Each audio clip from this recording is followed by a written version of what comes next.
हम भारत के लोग हम भारत के लोग भारत को एक संपूर्ण प्रभुत्व संपन्न समाजवादी धर्मनिरपेक्ष लोकतांत्रिक गणराज्य बनाने के लिए और इसके समस्त नागरिकों को सामाजिक आर्थिक और राजनीतिक न्याय विचार अभिव्यक्ति धर्म विश्वास व उपासना की स्वतंत्रता प्रतिष्ठा और अवसर की समता प्राप्त करने के लिए तथा व्यक्ति की गरिमा और राष्ट्र की एकता तथा अखंडता सुनिश्चित करने वाला बंधुत्व बढ़ाने के लिए दृढ़ संकल्पित होकर अपनी इस संविधान सभा में आज दिनांक 26 नवंबर 1949 को एतद द्वारा इस संविधान को अंगीकृत अधिनियमित और आत्मार्पित करते हैं।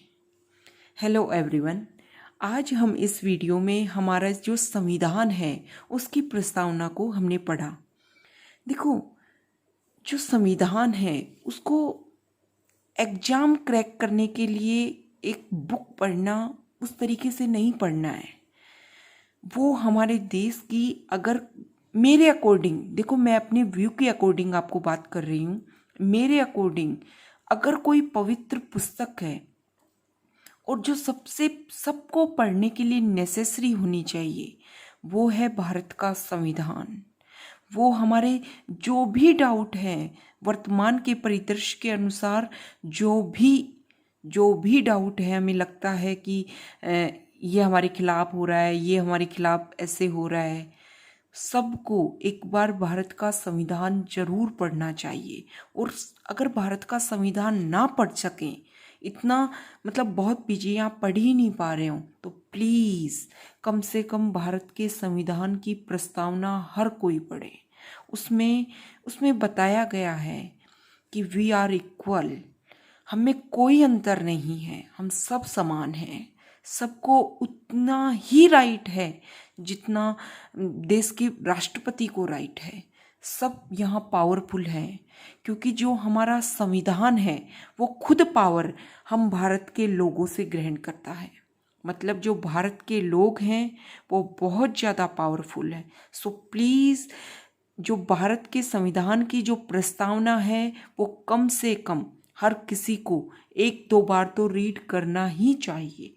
ठीक है, हम डिस्कस करते हैं। देखो, हमारे संविधान में प्रस्तावना दी गई है। प्रस्तावना क्यों दी जाती है, हम आगे आने वाले वीडियोस में इसके बारे में ढंग से डिस्कस करेंगे। देखो, कोई भी बुक लिखी जाती है उसका सार एक पेज में दे दिया जाता है कि इस बुक में क्या बताया गया है। ठीक है, तो हम भारत का संविधान की प्रस्तावना पढ़कर ये पता लगा सकते हैं कि हमारे देश के संविधान में हमारे देश के संविधान निर्माता हमारे देश को कैसा बनाना चाहते थे। ठीक है, तो ये हम डिस्कस करते हैं। देखो, हम भारत के लोग मतलब जो पावर है, जो संविधान की जो पावर है वो भारत के लोगों से लिया गया है। ठीक है, मतलब भारत के लोग संप्रभु हैं, वो सुप्रीम है इस देश में। भारत को एक संपूर्ण प्रभुत्व संपन्न ऐसा देश जिसके ऊपर किसी का राज ना हो, वो खुद अपने आप में सुप्रीम हो, अपने खुद सारे निर्णय खुद ले सके। ठीक है, समाजवादी, वहाँ पर ऐसा ना हो कि पैसा एक बंदे के पास सीमित हो जाए। ठीक है, सबका ओवरऑल ग्रोथ हो। धर्मनिरपेक्ष, वहाँ पर किसी भी धर्म को समानता से देखा जाए, किसी भी धर्म को स्पेशल ना मानकर सभी धर्म सरकार के लिए, गवर्नमेंट के लिए, राज्य के लिए समान हो। लोकतांत्रिक हो, जनता का राज्य हो। गणराज्य क्या होता है कि जो हमारा हेड होता है, हमारे देश का हेड कौन है? राष्ट्रपति है। जो राष्ट्रपति है वो इलेक्ट करके जाए, ऐसे नहीं है कि जो ब्रिटेन में है वहाँ पर क्या है कि राजा नियुक्त किया जाता है, वो इलेक्ट नहीं किया जाता।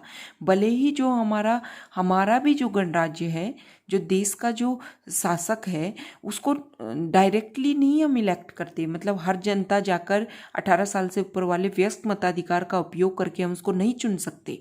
लेकिन जिनको हम चुनते हैं, जिन एमपी और एमएलए को हम चुनते हैं, वो एमपी और एमएलए ही देश के राष्ट्रपति का चुनाव करते हैं। ठीक है, तो इससे क्या समझ में आता है, ऐसा नहीं है कि वो उत्तराधिकार में चला आ रहा है कि आज ये राजा बना, इसके बाद इसका बेटा बनेगा, इसकी बेटी बनेगी। उस पोस्ट के लिए जो उसकी जो कुछ शर्तें हैं, अगर उनको पूर्ण करता है कोई बंदा, तो कोई भी बंदा उस चुनाव को लड़ सकता है। ठीक है, तो यहाँ पर हर जगह, हर क्षेत्र, हर ऑफिस, हर इंसान के लिए खुली हुई है। ठीक है, तो ऐसा वो हमारे देश को बनाना चाहते थे। ठीक है, इसके समस्त नागरिकों को, ऐसा नहीं है कि वो सिर्फ देश को बनाना चाहते थे, इस जनता का भी फ्यूचर उन्होंने बहुत अच्छा सोचा था। इसके समस्त नागरिकों को सामाजिक, आर्थिक और राजनीतिक न्याय। ठीक है, देखो ये तो हमारी गलती है कि हम अवेयर नहीं हैं, इसमें संविधान निर्माताओं की कोई गलती नहीं है। उन्होंने वो हर चीज़ सोची थी जो इस देश के नागरिकों ने फेस की है, और वो सब हटनी चाहिए।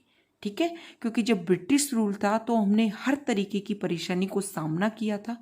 तो जो हमारे संविधान निर्माता थे, उनके दिमाग में एक क्लियर था कि जो परेशानियां हमारे देश के नागरिकों ने फेस की हैं, वो स्वतंत्र भारत में वो कभी फेस ना करें। हमारे देश के नागरिकों को सामाजिक, आर्थिक और राजनीतिक न्याय प्राप्त होगा। विचार की, मतलब अपने मन में हम किसी भी तरीके के विचार ला सकते हैं, अभिव्यक्ति की, बोलने की। अब ऐसे नहीं है कि हमारे देश के खिलाफ हम बोलने लग जाएं, वो हमारे देश की एकता के खिलाफ होगा। ठीक है, क्योंकि देश बड़ी चीज है, उसके बाद में नागरिक उससे छोटी चीज आती है। ठीक है, सबको मिलके देश के लिए काम करना है, इसलिए कुछ ऐसा नहीं बोलना है कि देश की जो गरिमा है वो कम हो। विचार की, अभिव्यक्ति की, धर्म की, किसी भी धर्म को मानने की स्वतंत्रता है। ऐसे नहीं है कि हम हिंदू धर्म में पैदा हुए हैं तो हम और धर्म को नहीं मान सकते। ठीक है, विश्वास की, हम चाहे तो भगवान को मान सकते हैं, हम चाहे तो नहीं मान सकते हैं, बिल्कुल स्वतंत्रता है हमें यहाँ पर। उपासना की, पूजा करने की, बंदिश नहीं है, बंदिश नहीं है हमारे ऊपर कि हम शाम को पूजा करें, सुबह पूजा करें। सब कुछ अपनी मर्जी से चलता है, यहाँ की स्वतंत्रता है। प्रतिष्ठा की, हर किसी का सम्मान है, अवसर की समानता है। कोई भी चीज है उसमें सबको बराबर अपॉर्चुनिटी दी जाती है।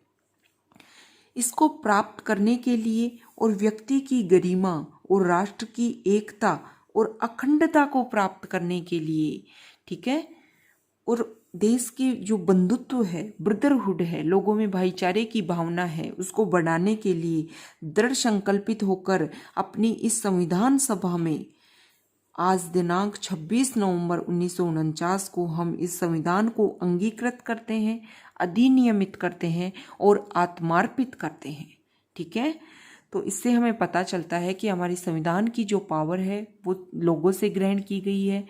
हम देश को संपूर्ण प्रभुत्व संपन्न, समाजवादी, धर्मनिरपेक्ष और लोकतांत्रिक गणराज्य बनाना चाहते थे, और हमारे देश के नागरिकों को न्याय, स्वतंत्रता, समता और एकता और बंधुता के उद्देश्य, मतलब ये हमारे देश के नागरिकों को ये चीजें हम देना चाहते थे। और हमारा संविधान किस दिन अंगीकृत, आत्मार्पित और अधिनियमित किया गया, उसकी भी डेट किसमें, प्रस्तावना में दे रखी है। ठीक है, देखो हमने जब संविधान स्टार्ट किया है तो हमने अच्छे से डिस्कस किया है कि संविधान में एक प्रस्तावना होती है, एक प्रस्तावना है संविधान में। ठीक है, संविधान 25 भागों में बटा हुआ है। मूल रूप में संविधान 22 भागों में बटा हुआ था, फिर 7वां जो भाग है उसको हटा दिया गया और 4 भागों को जोड़ दिया गया। ठीक है, उसमें 4th ए को जोड़ा गया, 9th ए को जोड़ा गया, 9th बी को जोड़ा गया और 14th ए को जोड़ा गया। ठीक है, ये 4 भाग जोड़े गए, 7वें भाग को रिपील कर दिया गया। ठीक है, इस तरीके से संविधान जो है, अगर एक ओवरव्यू के रूप में हम देखें तो संविधान में एक प्रस्तावना है, 25 भाग हैं और लगभग 465 अनुच्छेद हैं। तो ये टोटल हमारा संविधान है और इसमें इस विशाल भारत के लिए सब कुछ लिखा गया है इस संविधान में। और उसको अगर हम संक्षिप्त रूप में देखना चाहें तो प्रस्तावना को पढ़ सकते हैं। ठीक है, ओके, थैंक यू।